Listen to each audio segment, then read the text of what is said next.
Sahabat-sahabat Kristus, salam jumpa dalam acara Sabtu Sarapan Bersama Tuhan.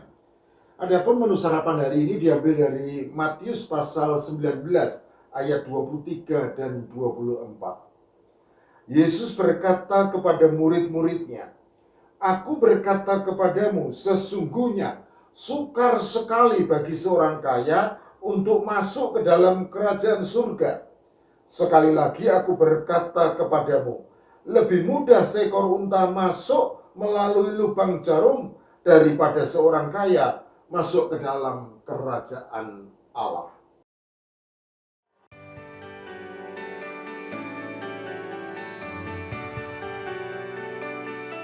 Pemimpin Gereja Katolik Dunia, Paus Fransiskus, melakukan lawatan ke Indonesia. Kedatangannya ke tanah air membuat antusias umat Katolik. Salah satu yang tak luput mencuri perhatian adalah sosok Paus yang sederhana.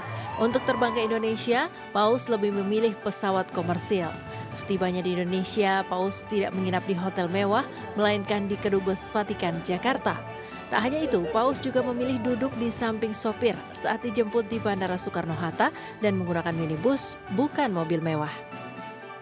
Kesederhanaan lain yang tak luput dari perhatian adalah jam tangan yang dikenakannya. Jam tangan itu tertangkap kamera saat ia membuka jendela mobil dan melambaikan tangannya untuk menyapa warga. Di sana terlihat Paus Fransiskus memakai jam tangan analog sederhana berwarna hitam dan putih. Sejumlah netizen meyakini Paus Fransiskus mengenakan jam tangan keluaran Jepang. Jam tangan ini bentuknya cukup sederhana, membuatnya cocok dipakai untuk kegiatan santai dan formal. Di berbagai platform e-commerce, jam tangan ini dijual dengan harga tak lebih dari Rp200.000. Paus Fransiskus bukanlah satu-satunya nama besar yang lebih memilih jam ini dibanding merek lainnya yang lebih mewah. Nama-nama lain seperti Bill Gates hingga mantan Perdana Menteri Rusia Dmitry Medvedev juga pernah tertangkap mengenakan jam tangan keluaran Jepang ini.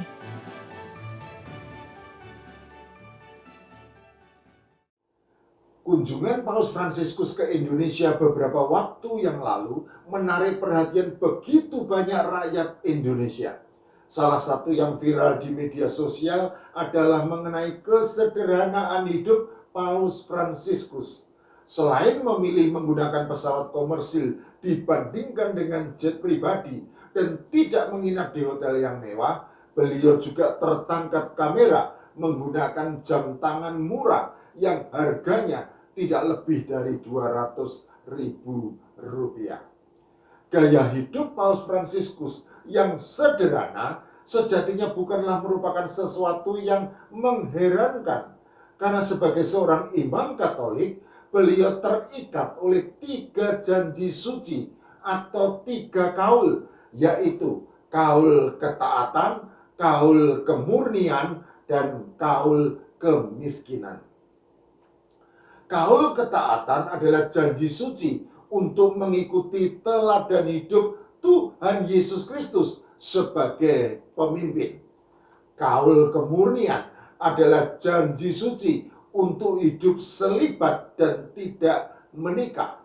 Sedangkan kaul kemiskinan adalah janji suci untuk tidak mengikatkan diri pada harta duniawi, melainkan menggunakannya dengan bijaksana demi pelayanan kemanusiaan dan pelebaran kerajaan Allah.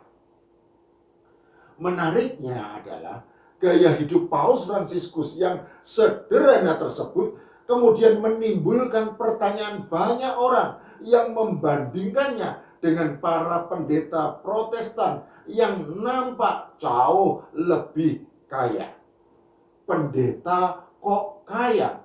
Begitulah seuntetannya yang bergelayut di benak banyak orang. Pendeta kok kaya? Loh, memangnya salah apabila pendeta itu kaya? Tentu saja tidak. Apalagi jika kekayaannya itu didapat lewat cara yang halal, yang tidak melanggar atau bertentangan dengan firman Tuhan.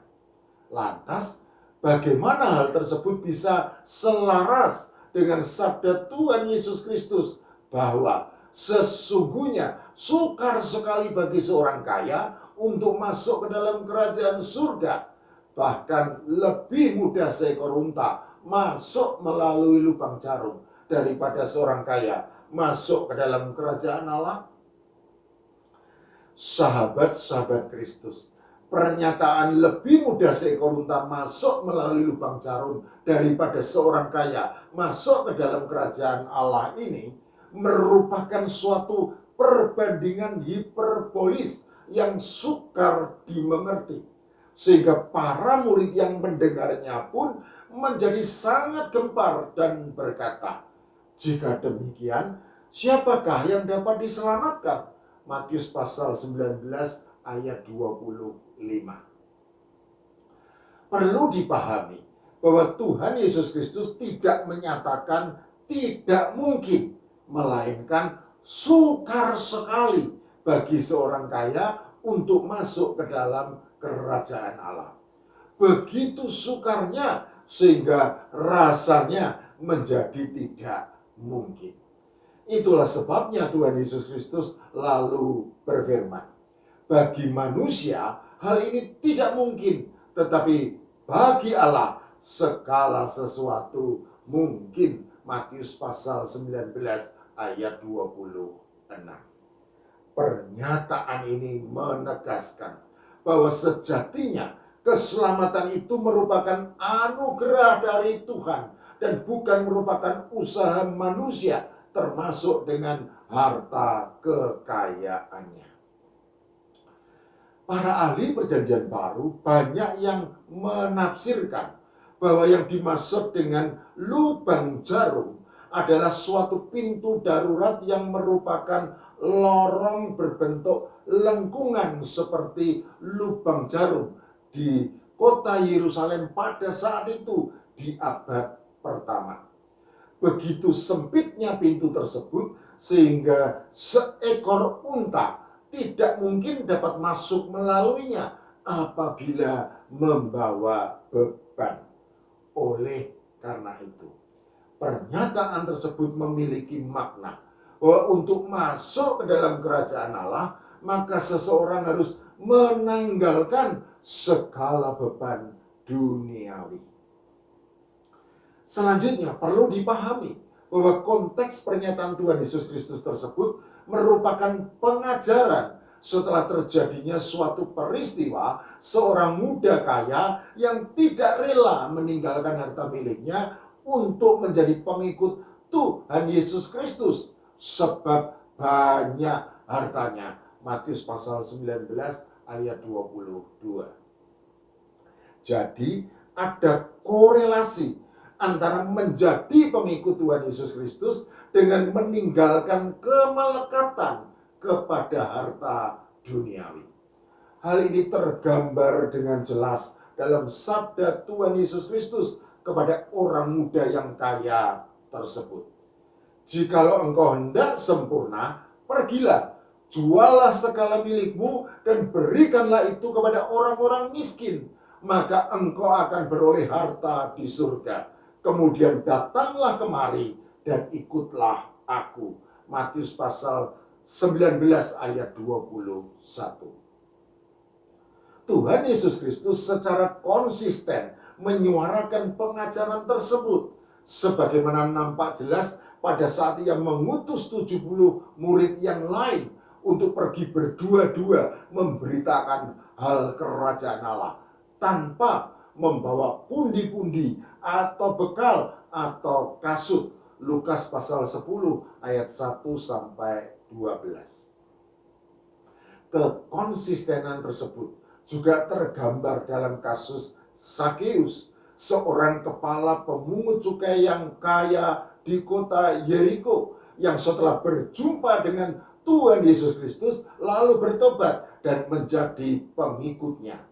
Maka tanpa ragu Sakeus berjanji, Tuhan, setengah dari milikku akan kuberikan kepada orang miskin, dan sekiranya ada sesuatu yang kuperas dari seseorang, akan kukembalikan 4 kali lipat. Lukas pasal 19 ayat 8. kembali kepada seuntetannya yang bergelayut di benak banyak orang. Pendeta kok kaya? Loh, memangnya salah apa bila pendeta itu kaya? Tentu saja tidak. Apalagi jika kekayaannya itu diperoleh melalui cara yang halal, yang tidak melanggar atau bertentangan dengan firman Tuhan.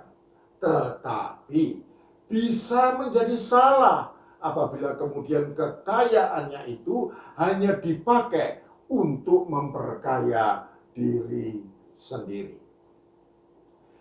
Maksud saya begini, tentu saja tidak salah apabila pendeta itu kaya, karena kaya bukanlah dosa, sebagaimana firman Tuhan jelas menyatakan bahwa akar segala kejahatan bukanlah uang, melainkan cinta uang. 1 Timotius pasal 6 ayat 10. Frasa cinta uang inilah yang harus dicetak tebal dan diberi garis bawah, karena hal itu mengingatkan supaya para pengikut Tuhan Yesus Kristus, apalagi pendeta, tidak melekatkan dirinya pada harta duniawi. Jadi pendeta kaya itu tidak salah dan bukan merupakan dosa. Tetapi hal itu bisa menjadi salah dan bisa merupakan dosa apabila kekayaannya tersebut kemudian dipakai untuk memperkaya diri sendiri dengan menampilkan gaya hidup hedonis, pamer kekayaan, dan lain sebagainya yang menunjukkan adanya kemelekatan pada harta duniawi. Intinya, kesederhanaan hidup harus menjadi gaya hidup dari orang-orang yang mengaku sebagai pengikut Tuhan Yesus Kristus. Paulus menulis, "Kukatakan ini bukanlah karena kekurangan, sebab aku telah belajar mencukupkan diri dalam segala keadaan. Aku tahu apa itu kekurangan dan aku tahu apa itu kelimpahan. Dalam segala hal dan dalam segala perkara, tidak ada sesuatu yang merupakan rahasia bagiku, baik dalam hal kenyang maupun dalam hal kelaparan, baik dalam hal kelimpahan maupun dalam hal kekurangan." Filipi pasal 4 ayat 11 dan 12. Sahabat-sahabat Kristus, Paulus mengalami masa kelimpahan dan kekurangan, kekenyangan dan kelaparan. Tetapi dalam segala keadaan tersebut, ia belajar untuk mencukupkan diri. Inilah yang disebut gaya hidup sederhana yang berfokus pada kata cukup. Intinya, kesederhanaan hidup harus menjadi gaya hidup dari orang-orang yang mengaku sebagai pengikut Tuhan Yesus Kristus. Pendeta kok kaya? Mungkin pendeta itu kurang memberikan kekayaannya kepada orang-orang yang berkekurangan. Mungkin.